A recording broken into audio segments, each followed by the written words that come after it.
তৎকালীন ক্ষমতাসীন ফ্যাসিবাদী আওয়ামী সরকারের প্রত্যক্ষ সহযোগিতায় ভারতের মাওলানা সাদ সাহেবের অনুসারী পথভ্রষ্ট সাদপন্থীদের আক্রমণে রক্তাক্ত হয়ে উঠেছিল বিশ্ব ইজতেমা ময়দান। প্রকৃত প্রস্তাবে 2018 সালের 1 ডিসেম্বরে কি হয়েছিল?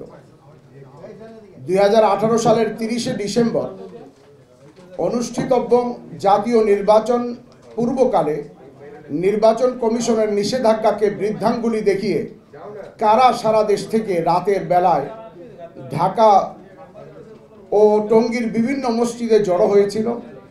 পরদিন 1 ডিসেম্বর 2018 দিনের শুরুতে পিঠে বহন করে ব্যাগের মধ্যে লোহার রড, লাঠি, ইট পাটকেল ইত্যাদি নিয়ে হাতে ব্যাজ পরে পুলিশের ছত্রছায়ায় প্রকাশ্যে দিবালোকে টঙ্গী ইজতেমা ময়দানে গেট ভেঙে ময়দানে আমলরত নিরস্ত্র তবলিগি ভাই, উলামা মাশায়েখ, বয়োবৃদ্ধ সাথী ও ছাত্রদের উপর কারা আক্রমণ করেছিল তার সঠিক চিত্র তুলে ধরতে এবং ন্যায় বিচারের দাবিতে আজকের সাংবাদিক সম্মেলনের আহ্বান করা হয়েছে। আপনারা যারা কষ্ট স্বীকার করে এখানে উপস্থিত হয়েছেন, আমরা আপনাদের কাছে কৃতজ্ঞতা স্বীকার করছি। প্রিয় সাংবাদিক বন্ধুগণ, আপনারা জানেন যে 2018 সালের 30 ডিসেম্বর জাতীয় সংসদ নির্বাচনের দিন নির্ধারিত ছিল। ফলে নভেম্বর এবং ডিসেম্বর 2018 এই 2 মাসে সারা দেশের সকল প্রশাসনিক নিয়ন্ত্রণ ও ক্ষমতা সরকার নির্বাচন কমিশনের উপর ন্যস্ত করে।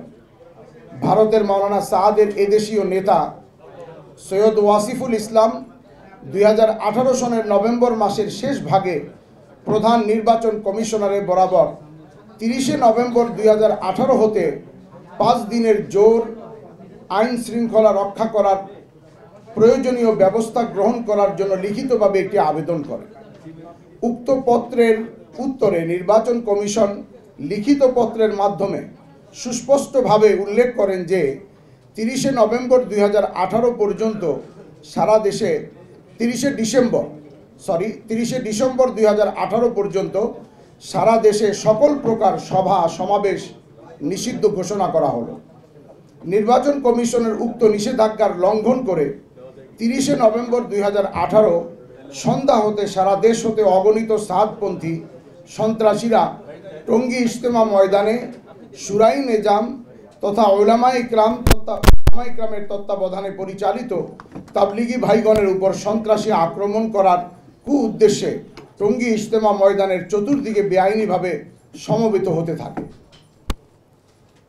আপনাদের নিশ্চয়ই মনে আছে যে 2019 সালের আগত টঙ্গী ইজতেমার জন্য ময়দান তৈরির উদ্দেশ্যে ঢাকার বিভিন্ন মসজিদের সাধারণ মুসল্লি, তবলিগের সাথী, বিভিন্ন শিক্ষা প্রতিষ্ঠানের অর্থাৎ মাদ্রাসার শিক্ষক ও ছাত্রবৃন্দ জামাত বন্ধ হয়ে 2018 সনের অক্টোবর হতেই টঙ্গী ময়দানে মেহনত করে আসছিলেন। এমত অবস্থায় টঙ্গী ইজতেমা ময়দান শুরাই নিজামের সাথীদের নিকট হতে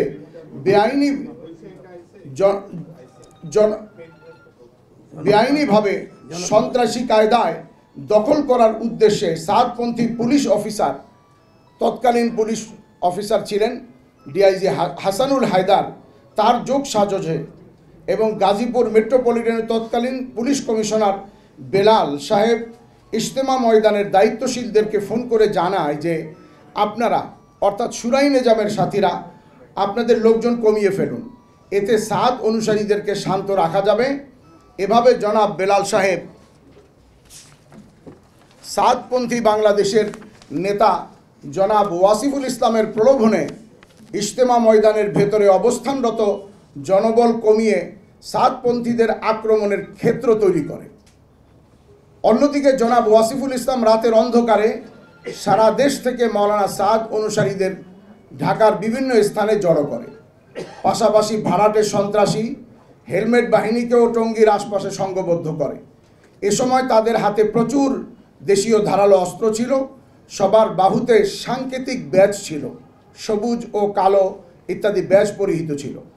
তারা 1 ডিসেম্বর 2018 সকালে টঙ্গী ইজতেমা ময়দানের সকল গেট ভেঙে মাঠে প্রবেশের মুহূর্তে সাদপন্থীদের পথভ্রষ্ট নেতৃবৃন্দগণের মধ্যে উল্লেখযোগ্য আবদুল্লাহ মনসুর, মুয়াজ বিন নূর, জিয়া বিন কাসেম গং তদীয় সংঘবদ্ধ সন্ত্রাসী আক্রমণকারীদেরকে জেহাদের আয়াত ও হাদিসের বানোয়াট ব্যাখ্যা শুনিয়ে উত্তেজিত করে তোলে।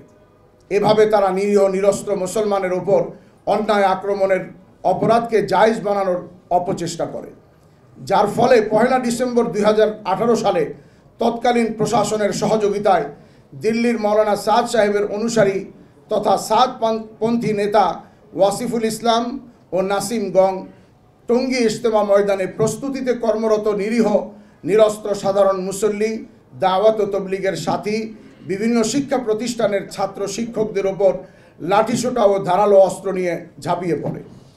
এর বিপরীতে আমাদের শুরাই নিজামের সাথীরা সেদিন ময়দানে শান্তিপূর্ণভাবে আমল করে আসছিলেন। পাহারারত সাথীদের হাতেও সেদিন তসবিহ ছিল। এই কথাটা একটু ব্যাখ্যা করতে হয় যে সাধারণত আমাদের দাওয়াত ও তবলিগের মেহনতের মধ্যে পাহারার সাথীদের হাতে একটি বাঁশ থাকে, এটা নিদর্শন। কিন্তু ওই দিন যাতে কোনো রকমের কোনো প্রতীকী কোনো ঝগড়াও দেখা না যায়, এই জন্য লাঠি ফেলে দিয়ে আমাদের সাথীদের হাতে সেদিন তসবিহ ছিল।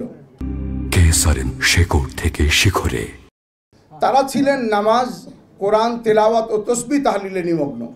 এমত অবস্থায় তাদের ওপর সাদপন্থীরা বাহির থেকে এসে ময়দানের পূর্ব পাশের বাটা গেট ভেঙে ঢুকে পড়ে, যা ভিডিও চিত্রে স্পষ্ট আপনারা দেখতে পাবেন। দেশীয় অস্ত্রশস্ত্র, লাঠিসোঁটা ও লোহার রড সহ নিরীহ সাথীদের ওপর ঝাঁপিয়ে পড়ে। সেদিন সাদপন্থীদের নৃশংস আক্রমণে আমাদের অন্তত 5,000 নিরস্ত্র সাধারণ মুসল্লি, তবলিগের সাথী, বিভিন্ন শিক্ষা প্রতিষ্ঠানের ছাত্র শিক্ষক মারাত্মকভাবে আহত হয়েছিলেন, যার মধ্যে একজন ময়দানেই মৃত্যুবরণ করেন। অনেকে বিভিন্ন অঙ্গ হারিয়ে পঙ্গু হয়েছেন। লজ্জাজনক বিষয় হলো সাদপন্থীরা নামাজের সেজদারত সাথীর ওপরেও লোহার রড দিয়ে মাথায় আঘাত করে, এমনকি অনেক বয়োবৃদ্ধ সাথীকে পিটিয়ে পরিহিত পোশাক, জামা ও লুঙ্গি খুলে নেওয়ার মতো বর্বরতাও দেখায়। আপনারা শুনলে তাজ্জব হয়ে যাবেন যে তারা একদিকে রড দিয়ে লাঠিপেটা করছিল, অন্যদিকে ইসলামের শাশ্বত কালিমা বিকৃত করে জোর করে অন্যদেরকে দিয়ে বলাচ্ছিল, বলো লা ইলাহা ইল্লাল্লাহ সাদ ওলিউল্লাহ, নাউজুবিল্লাহি মিন যালিক। তাদের নৃশংসতা এখানেই থেমে থাকেনি। তাদের সেদিনের নারকীয় তাণ্ডব থেকে টঙ্গী ময়দানের পশ্চিম উত্তর কোণে অবস্থিত হাফিজি মাদ্রাসা, যা কাকরাইল মাদ্রাসার একটা অঙ্গ, হেফজখানার কোমলমতি ছাত্র শিক্ষকদের কেউই রেহাই পায়নি। ছোট বাচ্চাদের বাঁচার আকুতিকে উপেক্ষা করে সাঁতার না জানা হেফজখানার ছোট্ট ছোট্ট বাচ্চাদেরকে তুরাগ নদীতে ছুঁড়ে ফেলছিল। তারা মাদ্রাসা, বিদেশি মেহমানদের অবস্থানের টেন্ট ভাঙচুর করে। সাদপন্থীরা ইজতেমার কাজে ব্যবহৃত প্রায় 50টি গাড়ি ভাঙচুর ও অগ্নিসংযোগ করে, নির্বিচারে ধ্বংস করে ইজতেমার কাজে ব্যবহৃত কোটি টাকার ইজতেমাই সামানপত্র। দুঃখজনকভাবে সে সময় ফ্যাসিবাদী আওয়ামী সরকার ও তার সহযোগিতায় পুলিশ নিষ্ক্রিয় ভূমিকা পালন করে। পুলিশ বাহিনী সেদিন শুধু দর্শকের ভূমিকাই পালন করেনি, তারা সাদপন্থীদেরকে ইজতেমার ময়দানে তাদের প্রবেশ করতেও সহযোগিতা করে। আক্রমণের আগ মুহূর্তে আমরা যখন স্থানীয় প্রশাসনের সাথে যোগাযোগ করি, তখন জবাবে তারা বলছিল, আপনারা ভেতরে থাকুন, আমরা বাইরেরটা দেখছি, বাহির থেকে কেউ ভিতরে প্রবেশ করতে পারবে না। আজকের বৈষম্য বিরোধী প্রশাসনের কাছে আমাদের দাবি হলো, সারা দেশ থেকে কিভাবে হাজার হাজার সাদপন্থী সন্ত্রাসী ঢাকায় জড়ো হলো এবং কিভাবে টঙ্গীতে একত্র হলো, তা আপনারা তদন্ত করে খতিয়ে দেখুন, প্রকৃত সত্য জাতির সামনে পেশ করুন এবং অপরাধীদের আইনের আওতায় এনে তাদের শাস্তি নিশ্চিত করুন। প্রিয় সাংবাদিক ভাইয়েরা, 1 ডিসেম্বর 2018 টঙ্গীর ময়দানে বহিরাগত সাদপন্থীদের আক্রমণের সংবাদ যখন কাকরাইলে পৌঁছে, তখন জরুরি ভিত্তিতে সেখানে দেশের শীর্ষস্থানীয় ওলামা মাশায়েখ ও দাওয়াত তবলিগের মুরব্বী হজরত বৈঠক করেন। আমরা তৎকালীন স্বরাষ্ট্রমন্ত্রী আসাদুজ্জামান খান কামাল সাহেবকে কল করে অবহিত করি। তিনি আমাদের দেয়া তথ্য নাকচ করে তিনি বলেন যে ময়দান শান্ত আছে, সেখানে কোনো আক্রমণের ঘটনা ঘটেনি, অথচ ততক্ষণে আমাদের হাজার হাজার সাথী হতাহত হয়েছে। আমরা যখন আবারও কল করে প্রচারের মাধ্যমে সরাসরি লাইভ প্রচারিত খবর, প্রকৃত চিত্র ইত্যাদি তুলে ধরি, তখন তিনি উত্তরে মিথ্যাচার করে বলেন, ময়দানে অল্প কিছু ঘটনা হয়তো ঘটেছে, এতে উদ্বেগের কিছুই নেই। যার মাধ্যমে স্পষ্ট বোঝা যায় যে আওয়ামী প্রশাসন নিজেরাই সেদিন সাদপন্থীদেরকে আক্রমণের সুযোগ করে দিয়েছিল। ময়দানে হামলার বিষয়টি গাজীপুর সিটি কর্পোরেশনের তৎকালীন মেয়র জাহাঙ্গীর সাহেবকে অবহিত করা হলে তিনি স্বীকার করেন যে তিনি সাদপন্থীদেরকে 1 ডিসেম্বর ময়দানে প্রবেশ করার ব্যাপারে সহযোগিতা করেছিলেন, যা ছিল তার সম্পূর্ণ বেআইনি হস্তক্ষেপ। পরদিন 2রা ডিসেম্বর রোববার শীর্ষ ওলামা মাশায়েখ ও কাকরাইল মসজিদের শুরার মুরব্বী হাজরাতদের সংবাদ সম্মেলন করে টঙ্গীর ন্যাক্কারজনক হামলার জড়িতদের দৃষ্টান্তমূলক বিচারের দাবি জানানো হয়।